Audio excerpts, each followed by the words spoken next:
এই জেনারেশনের উপর আমাদের বিশ্বাস ছিল না। আমার মতো বয়স্ক মানুষজন, আমার 70 বছর চলছে, তো আমরা ভাবতাম যে তারা বোধহয় শুধু টেলিফোনের দিকে তাকিয়ে থাকে আর ওই কখন কোথায় পড়তে যাবে বিদেশে এটা নিয়ে চিন্তা করে। তারা আমাদেরকে ভয়ঙ্করভাবে ভুল প্রমাণ করেছে। তারা প্রমাণ করেছে তারা আসল দেশ নিয়ে ভাবে। আমি মনে করি এটা আমাদের সবচেয়ে বড় শক্তি। এই যে জেনারেশন, এরা দেশকে ভালোবাসে এবং দেশের জন্য প্রাণ দিতে রাজি আছে। ভারতীয় মিডিয়া তারা হঠাৎ করেই একেবারে ভয়ঙ্করভাবে লেগে পড়লো আমাদের। আমি এটা স্পষ্টভাবে এবং খোলাখুলিও বলেছি, এমনকি আমার বিভিন্ন স্টেটমেন্টও বলেছি, এমনকি আমার এই দায়িত্ব নেওয়ার পরে আমি বলেছি যে ভারতীয় মিডিয়া যে ভূমিকা নিয়েছে এটা কোনো অবস্থাতেই দুটো দেশের মধ্যে স্বাভাবিক সম্পর্ক প্রতিষ্ঠার জন্য সহায়ক না, প্রতিবন্ধক এটা একটা। তারা কেন করছে তারা ভালো বলতে পারবেন।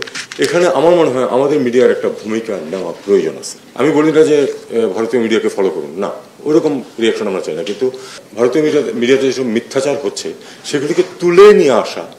আমরা জানি যে এটা কিন্তু প্রচুর ওই যে ট্রুথ চেক করার যে ব্যবস্থা আছে, সেখানে কিন্তু একেবারে প্রমাণিত যে অনেকগুলি বক্তব্য তারা সম্পূর্ণ মিথ্যা দিচ্ছে।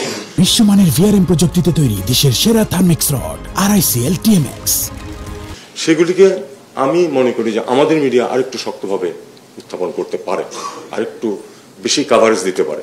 যখন একটা স্টেটমেন্ট পররাষ্ট্র মন্ত্রণালয় থেকে হয় সেটা কিন্তু প্রথম পেজেই আসা উচিত, ভিতরের পেজে না। আমি বলছি যে এটা আমি পরামর্শ মানে কি, আমি মনে করি যেটা সেটা বলছি। আমি বলতে পারি না যে অবশ্যই প্রথম পেজে দেবেন, সেটা হলো অ্যাবসলিউটলি আপনাদের ডিসিশন। কিন্তু আমি মনে করি যে মানুষ চাইবে যে এটা আসলে প্রমিনেন্টলি ডিসপ্লে করা হোক যখন আমরা কিছু একটা রিয়াকশন দিচ্ছি। আমি 33 বছর পররাষ্ট্র মন্ত্রণালয়ে চাকরি করেছি, সবচেয়ে নিচের লেভেল থেকে পররাষ্ট্র মন্ত্রণালয়ের সবচেয়ে উপরের পদ পর্যন্ত ছিলাম, আপনারা জানেন সেটা। পরবর্তী 11 বছর রিটায়ার করেছি, 11 বছর আমি কিন্তু মোটামুটি যোগাযোগ রেখেছি কিছু মন্ত্রণালয়ের সাথে, না ইস্যুগুলির সাথে কিন্তু যোগাযোগ রেখেছি। প্রতি ক্ষেত্রে অনেক ক্ষেত্রে আমার কাছে মনে হয়েছে যে আমাদের জাতীয় ঐক্যমত্য না থাকার কারণে আমরা অনেক পিছিয়েছি। অনেক ক্ষেত্রে যেখানে আমরা আরো অর্জন করতে পারতাম সেটা আমরা পারিনি, শুধুমাত্র জাতীয় ঐক্য না থাকার কারণে।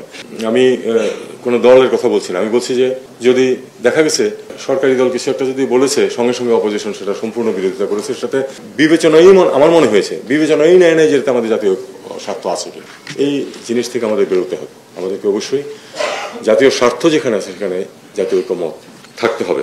প্রভাব বিস্তারের চেষ্টা থাকবেই, এটা কিন্তু আন্তর্জাতিক সম্পর্কের ক্ষেত্রে অলমোস্ট নিয়ম। যারা শক্তিমান তারা প্রভাব বিস্তার করার চেষ্টা করবে। আপনার ঘর গোছাতে হবে যাতে আপনার উপর আন্ডিও কোনো প্রভাব বিস্তার করতে না পারে। আমরা কি সেই ঘর গোছাচ্ছি? সেটা চিন্তার দায়িত্ব কিন্তু এখানে যারা আছেন আপনাদের উপর। অনেকেই এখানে চিন্তক আছেন, আপনারা ইনফ্লুয়েন্সার আছেন, আপনারা এটা চিন্তা করে দেখবেন যে আমরা ঠিক মতো আমাদের ঘর ঠিক মতো গোছাচ্ছি কিনা।